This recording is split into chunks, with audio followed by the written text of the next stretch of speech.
Ayan na nga mga par, no, pinagtitripan ko na naman yung mga alaga ko sa aking backyard, no. Nilagay ko sila sa isang bahay, no. Gusto ko silang paglabanin doon, pero mukhang hindi sila magpang-abot kasi ang daming sapot, no.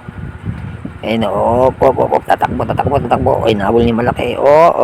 Balik si malaki doon, no, mga par. Susundutin ko ulit yan.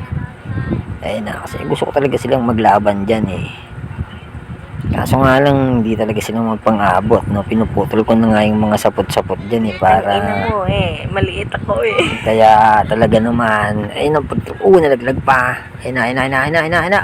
Tumakbo na naman si Gago, no? Napatakbo na naman.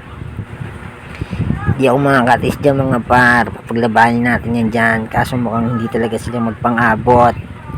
Ayun na, pinutol ko na nga yung sapot na yun. Parang magkalapit sila kaso nauubos na yung sapot. Hindi pa rin sila naglalaban. Naku, pag nakasar ako, kukunin ko na yan. Paglalabanin ko na yan sa baso. Hanggang dito na lang mga par.